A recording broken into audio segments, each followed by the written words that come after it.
very warm welcome to all the learners who wish to pursue a career in the very dynamic tourism industry. Now, the session today is very important because it highlights the most difficult challenge that tourism faces in terms of marketing and promotion. The tourists come from a very different geographic location than the place that they visit. So it is paramount that the destination promotes itself right where the tourists come from.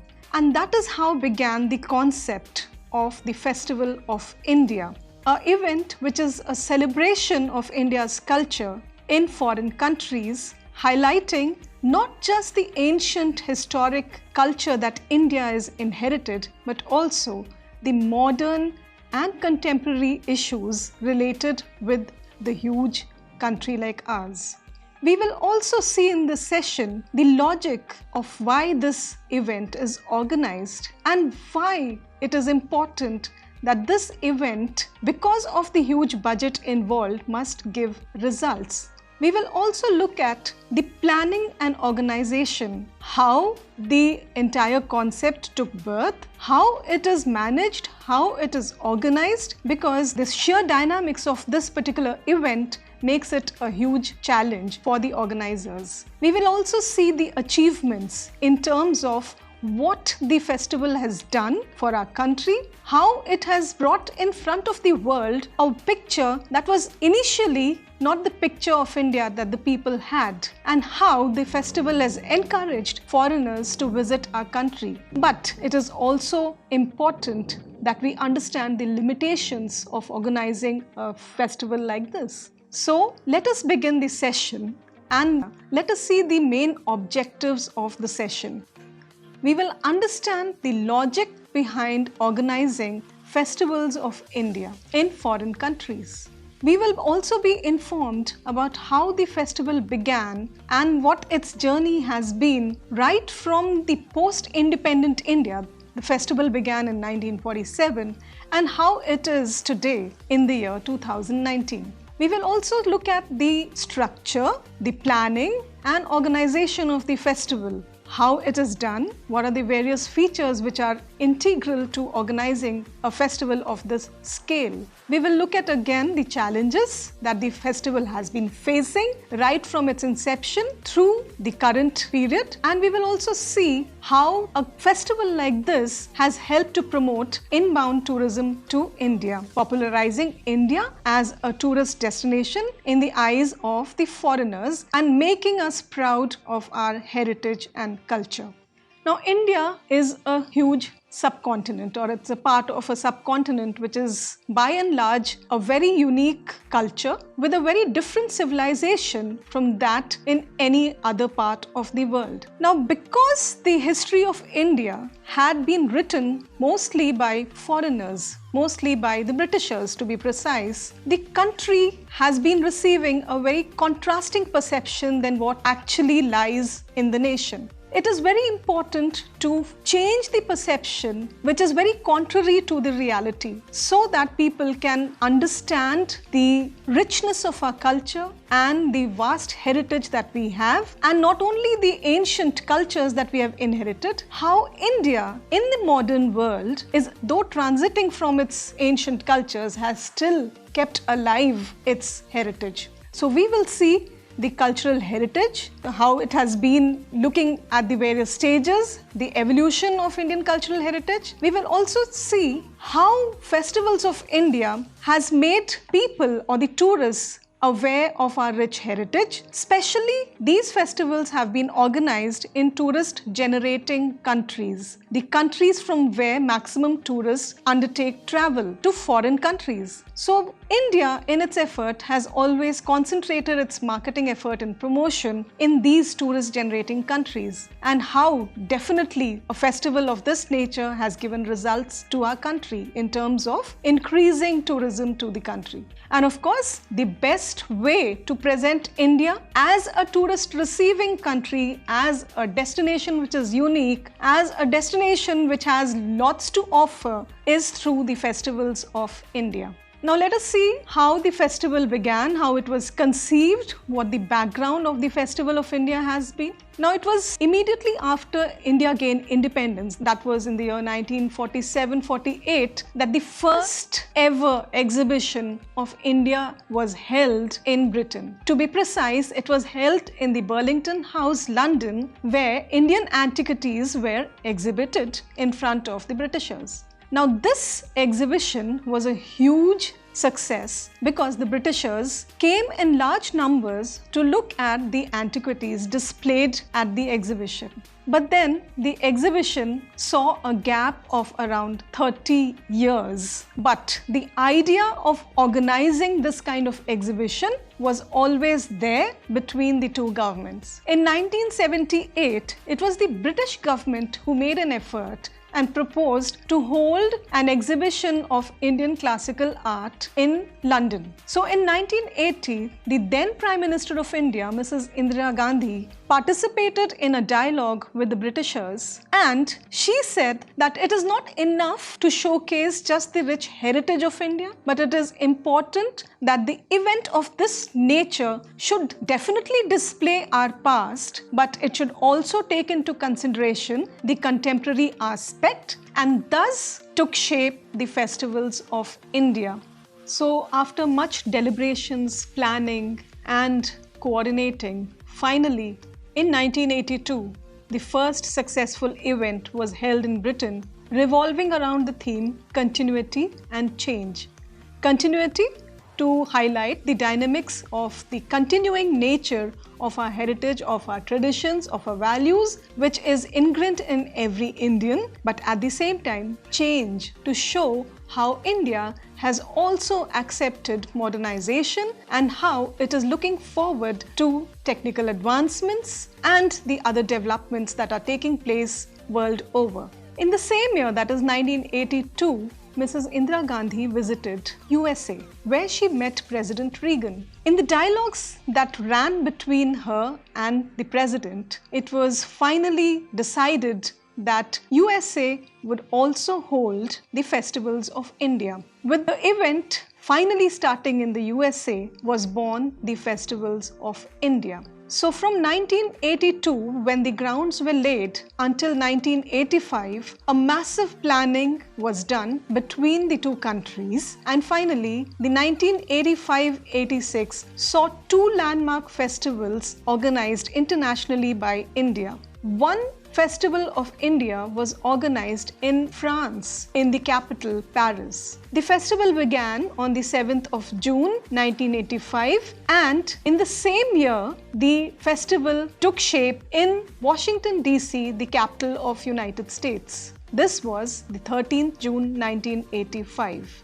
So the festivals of India began in two important countries, both very good tourist generating regions, and of course the regions that could afford a travel to a country like India. Now let us understand why the event first of all is organized in foreign countries. So it is important to understand the logic and the objectives of organizing an event of this scale. As I had already said earlier at the beginning of the session, that the perception of India in the eyes of people who are not Indians was India was seen as the region of snake charmers, India was seen as the region of beggars, India was seen as only having the Taj and nothing else. So it was very important to change this perception about India so that people received India not just as a country with beggars and snake charmers and Taj, but also looked at the vast richness of our country. So to change the existing perceptions about India in certain key countries which are important partners for India internationally was a very important thing to happen. That is why it was essential to organize or showcase India as a cultural destination in these countries by not calling the people to the country, but by taking a little bit of India to their country so that they would gain a curiosity to see India in its vastness. The second logic for holding this event at a foreign destination was to promote rehabilitation of Indian personality with the common purpose to create awareness of India's rich cultural heritage, the Indian personality. So the Indian personality had to be a strong nation which looked forward to modernization, a nation which had a personality of strong values, of strong customs, of strong traditions, of strong beliefs, but at the same time prepared to accept modernization. And finally, the logic for holding the event was to present India through Indian eyes, so as to change perception about India away from the established stereotypes of the colonial past. So it was essential that Indians expressed themselves through their display of arts, through the display of culture, through the display of their performing arts in front of the foreigners, so that the stereotypes of what India was in their eyes could be broken and the chain could be finally removed. The chain that had stereotyped India as a particular nation with no specializations. This had to change. The fourth logic to organize an event of this scale at a foreign destination was to present an Indian personality on the international cultural arena by introducing contemporary development in various spheres of modern India. So the contemporary development, apart from culture, development in terms of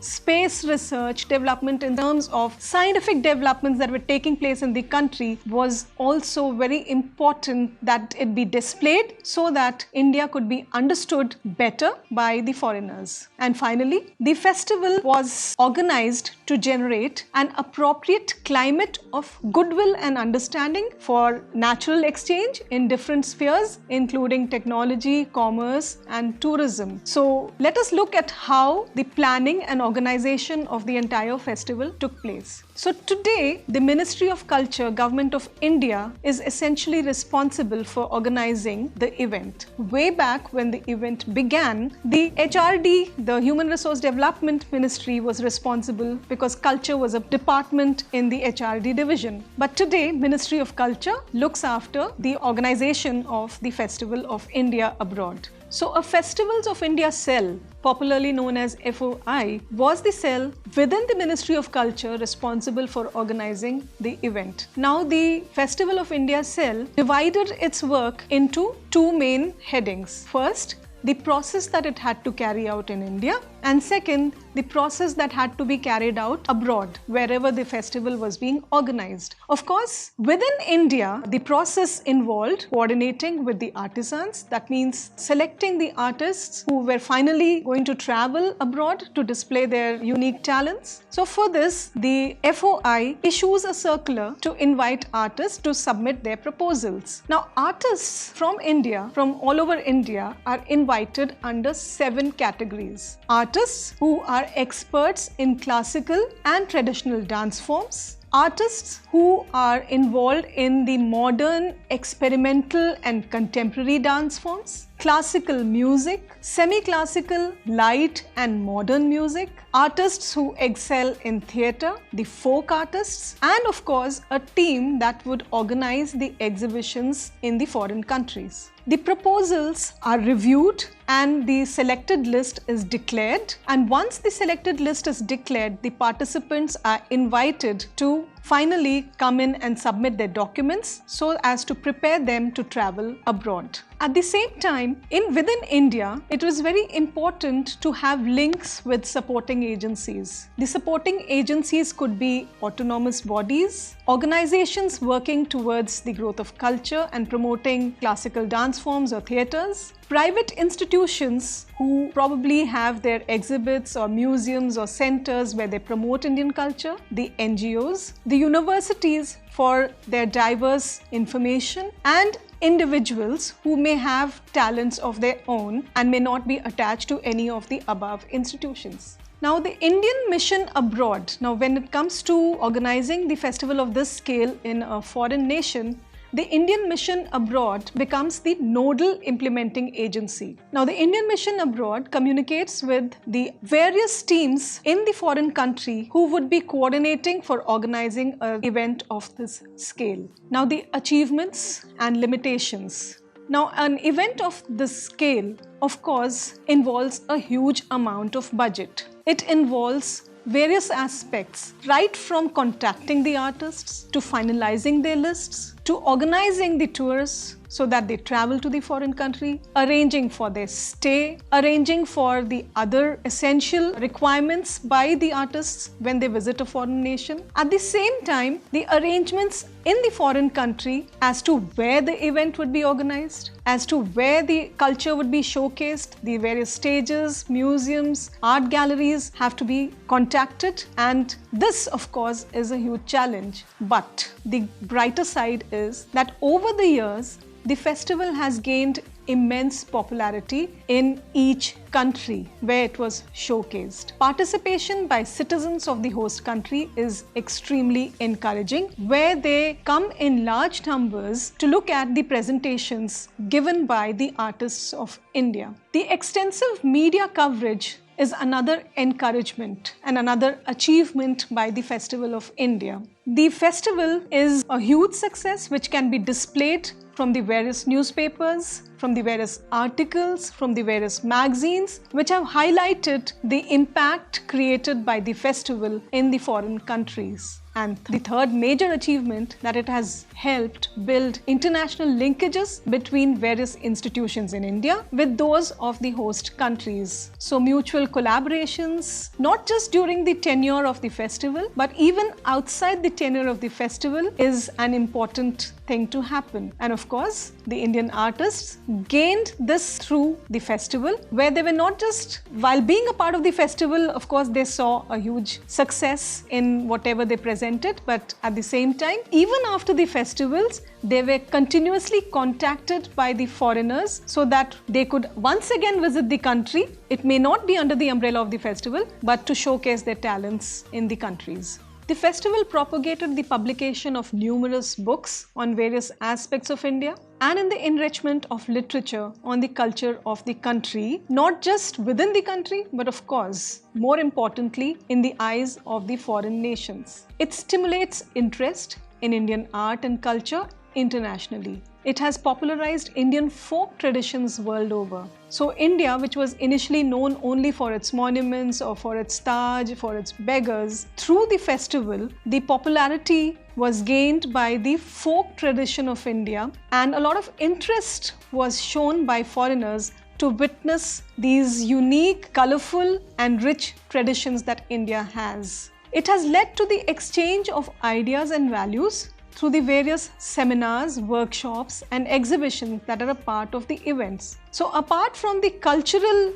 dynamics of the Festival of India, a lot of interactions in terms of stimulating talks through seminars and conferences were also organized, which was a huge success and a great achievement for India. Cultural exchanges also directly enhances the development of commerce and trade, from which, of course, our nation has gained. So when we have cultural exchanges, of course, it leads to commerce and trade, because there is a better understanding amongst two different cultures, and this understanding, of course, brings a closer tie between the two nations. One of the most encouraging outcomes of the festival is the boost in inbound traffic to India, as tourists want to witness and experience firsthand the dynamism of India. So just showcasing India through the festival was not enough. The people of the foreign countries were encouraged and were eager, were curious to learn more about India, and thus this festival gave a huge impetus to the inbound traffic to India. Now, within the nation, within the country, it inculcated a revival of pride in the Indians and stimulated the conservation and protection of our cultural heritage.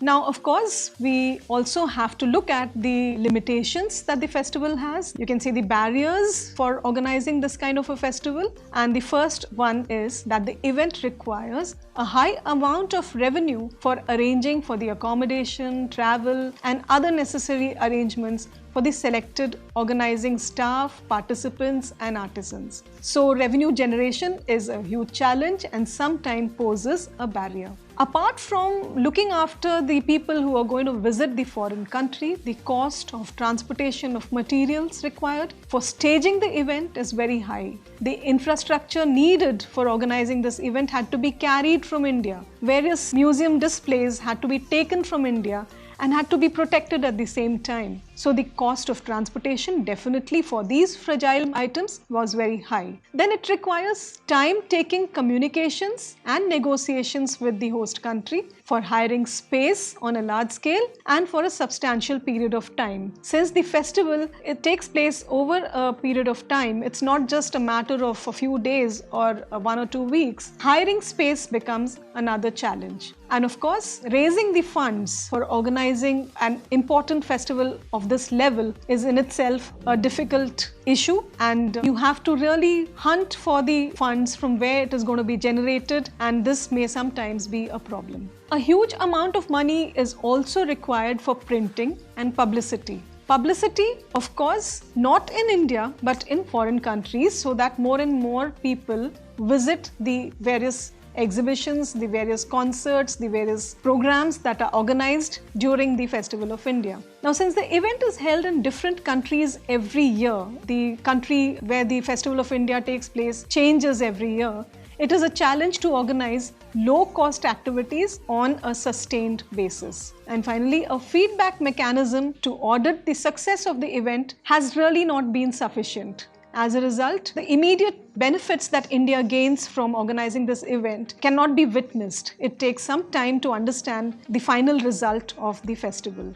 Now, these are some of the pictures of the various successful stories. You can see some of the highlights from different countries. You can see I've highlighted pictures from United Kingdom, the pictures from Switzerland where the event was organized, from various other countries where the event was very successfully organized by India. And finally, to sum up the session, what exactly the session has taught us? Festivals of India promotes India's living and composite culture very successfully. So, Festivals of India, though saw a short break from 2005 to 2013, the festival was not organized because India was losing out somewhere. It revived in the year 2013, and since 2013 we have not looked back. Model developed by India contributes in international cultural exchanges, and thus many other countries have also adopted this particular concept and have organized their own festivals in different places.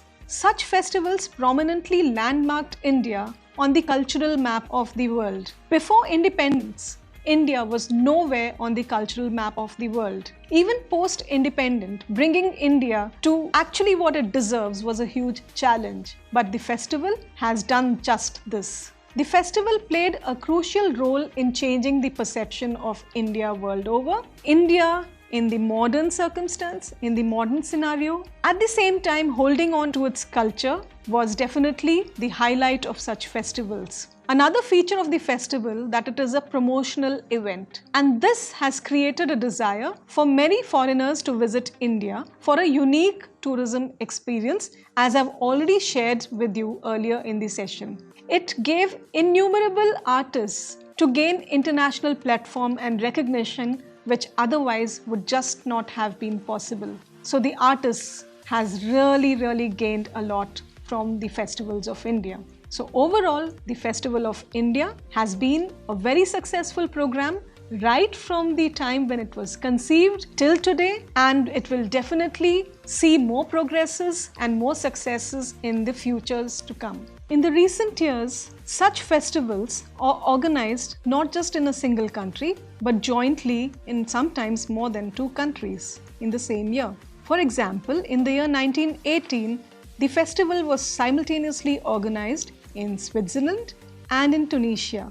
And in both the nations, it was a huge success. So in the forthcoming years too, this festival, which was initially started in just 1 or 2 nations, will be run in more than 2 nations in the same year. So by such efforts, of course, the international inbound tourists to India will see a growth. With this, we can sum up that a festival of this nature has really given a huge impetus to India as an international tourist destination and will continue giving in the times to come. Thank you.